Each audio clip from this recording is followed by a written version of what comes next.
American actor and singer Clint Walker had a near-death experience in the 70s after his heart was punctured by a ski pole.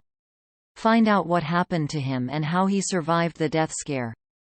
Clint Walker was a famous actor and singer who played cowboy Cheyenne Bodie in the ABC, Warner Brothers Western series Cheyenne from 1955 to 1963.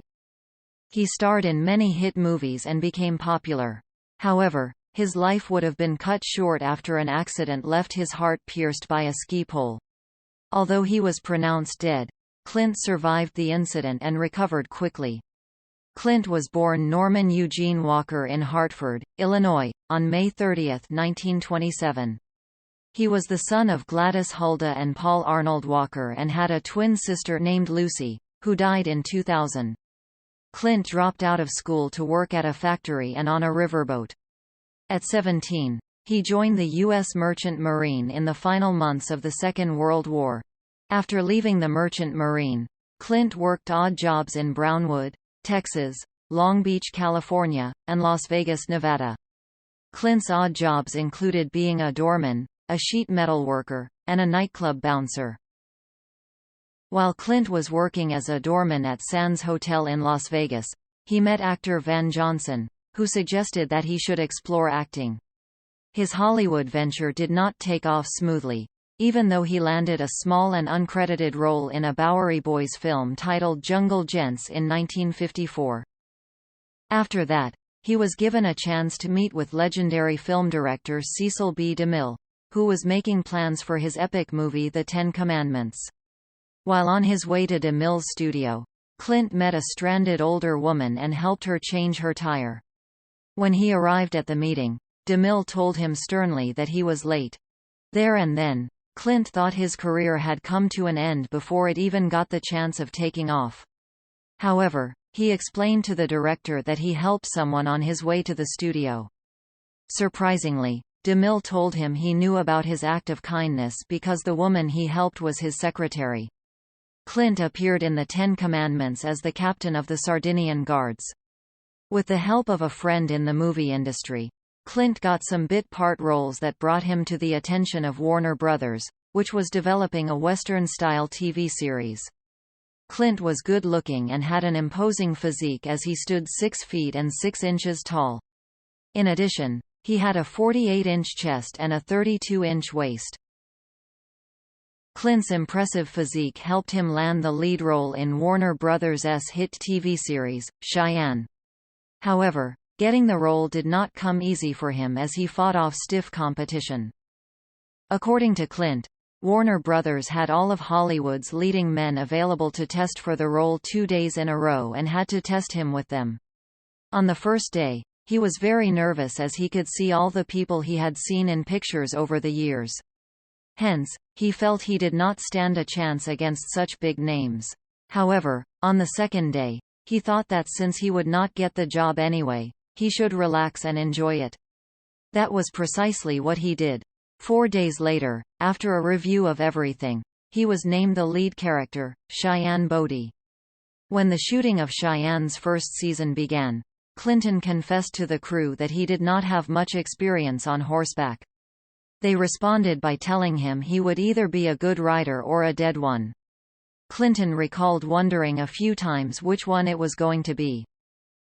After Cheyenne became a big hit, Clinton starred in the title role of Yellowstone Kelly, a film that was sandwiched between the westerns Fort Dobbs and Gold of the Seven Saints. He also received second billing to Frank Sinatra in None But the Brave, which the latter directed. Clinton played Big Jim Cole in the adventure film The Night of the Grizzly, which he described as the favorite film he did. He starred alongside Lee Marvin in The Dirty Dozen, a movie fondly remembered for a scene where Marvin's character goaded Clinton's character into showing his temper before disarming him despite their gulf in size. Clinton also appeared in much frothier entertainment, such as the light comedy Send Me No Flowers, which also starred Rock Hudson, Doris Day, and Tony Randall. Clinton and some of his Dirty Dozen co-stars lent their voices to the 1998 animated film Small Soldiers, which turned out to be his last film. In 2004, Clinton was inducted into the Hall of Great Western Performers at the National Cowboy and Western Heritage Museum in Oklahoma City, Oklahoma.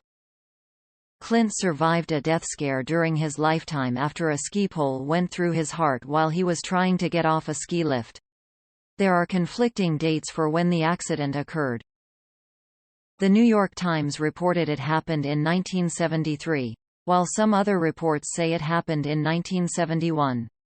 After the accident, Clint was rushed to the hospital, where 2 doctors pronounced him dead.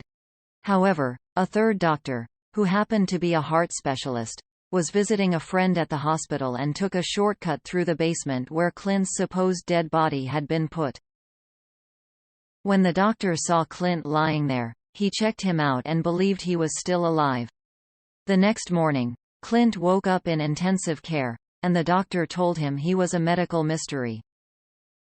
The doctor explained that he was meant to be a mental vegetable even though he survived because his body had been starved of oxygen. However, that was not the case.